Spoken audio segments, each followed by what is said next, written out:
오늘의 영상은 꼭 끝까지 시청을 해주셔야 됩니다. 직원이 딱 한 명만 있어도 혹은 가족들과 근무하고 있어도 근로계약서를 쓰지 않는다면 과태료를 넘어서 최대 형사처벌까지도 받을 수 있기 때문입니다. 제가 실제로 수행했던 사건에 대한 이야기를 한번 해드려 볼게요. 서울 성동구에서 작은 제과점을 운영하시던 빵집 사장님이 계셨었습니다. 매장에서 아르바이트생을 사용하셨었고, 그 사장님과 아르바이트생은 우리는 그냥 말로 다 합의를 했었고 그냥 근무시간 5시간, 임금은 당시 최저시급인 9,860원을 주기로 약속을 했었다. 그리고 별도의 근로계약서는 쓰지 않았었다.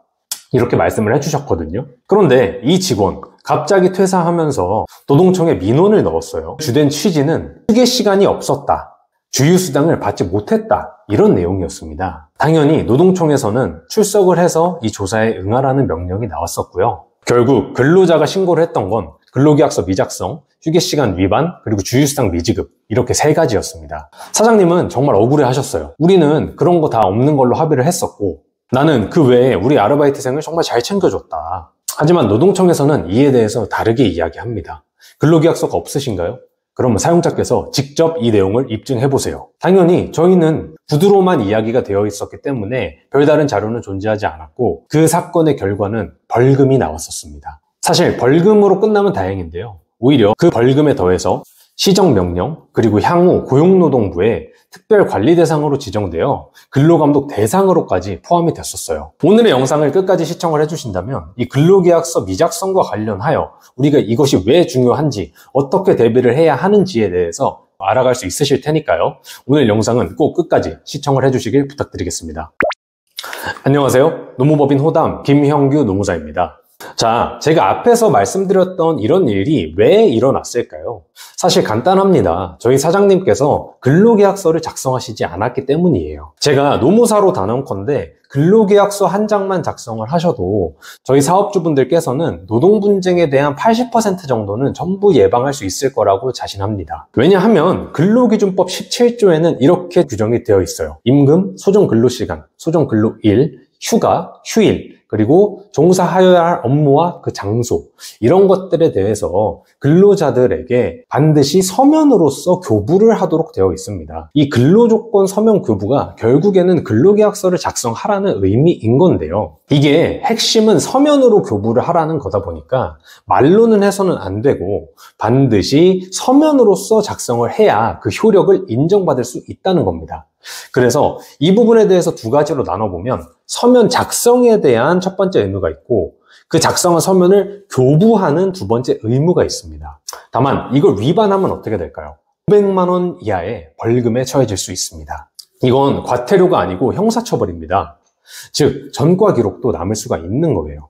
근데 이런 질문들을 현장에서 꽤 많이 받거든요. 노무사님, 저희는 직원이랑 정말 가까운 관계라서 그럴 필요 없습니다. 노무사님, 저희는 구두로 이미 다 합의를 했습니다. 이렇게 말씀을 하세요. 하지만 법은 기록이 없으면 증거가 없는 거거든요. 제가 앞에서 말씀드렸던 이런 서면 자료가 없으면 결국 증거가 없는 거예요. 나중에 직원이 말을 바꿔서 나는 그런 조건으로 일을 하겠다고 한 적이 없는데요, 말을 바꿔버리면은 저희는 증명할 방법이 없죠. 사업주는 그냥 속수무책으로 당할 수 있습니다.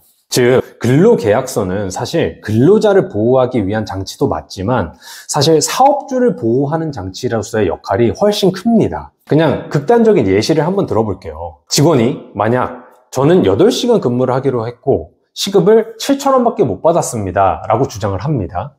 근데 사장님은 아니야, 4시간 일했고 우리는 9,000원 시급을 줬어, 이렇게 말합니다. 근데 만약에 이런 것들이 급여 기록이나 이런 것들이 없이 그냥 현금으로만 왔다 갔다 라고 해볼게요.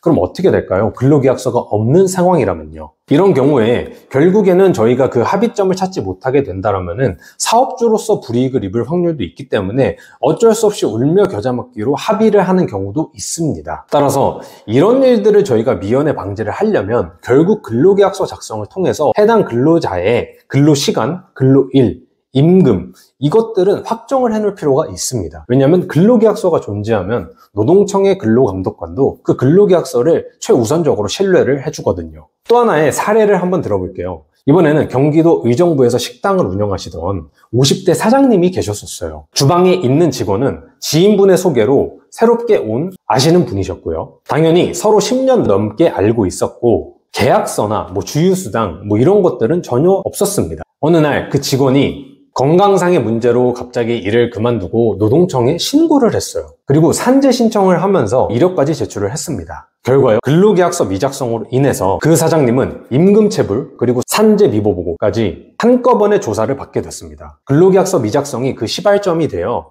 임금체불과 산재 미보고 이 부분까지 한꺼번에 조사를 받게 되셨고요. 총 합의금만 500만 원을 넘게 지출하셨었습니다. 사실 어떻게 보면 정말 안타까운 일인데요. 사전에 근로계약서만 하나 작성을 해놨어도 이런 일은 발생하지 않았을 거거든요. 즉, 제가 노무사로서 드리는 조언은 정말 간단합니다. 지금 고용노동부 홈페이지로 한번 들어가 보세요. 근로계약서 작성 양식이 무료로 다 올라와 있습니다. 기간제 근로자용, 단시간 근로자용, 그리고 정규직용 모두 사용할 수 있는 근로계약서 양식이 있으니까요. 이것을 한번 확인을 해보세요.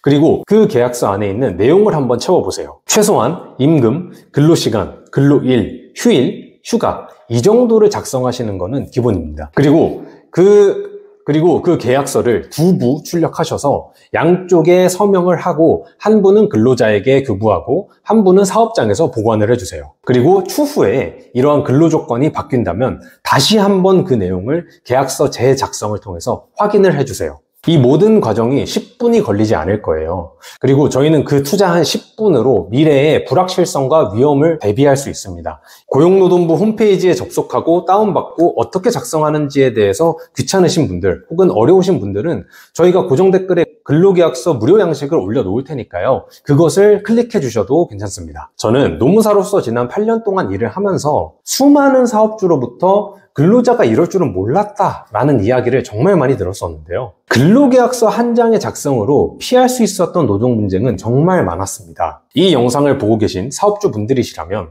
이제는 더 이상 몰랐다고 하지 마시고 직접 행동에 옮겨보시길 바라겠습니다. 직원 수가 많든 적든, 가족이든 아니든, 서로 신뢰하는 사이든 신뢰하는 사이가 아니든 근로계약서만큼은 반드시 서면으로 남겨주셔야 합니다. 사장님이 사업을 운영하실 때 직원을 운용하면서 사장님을 지켜주실 수 있는 방패는 근로계약서가 거의 유일합니다.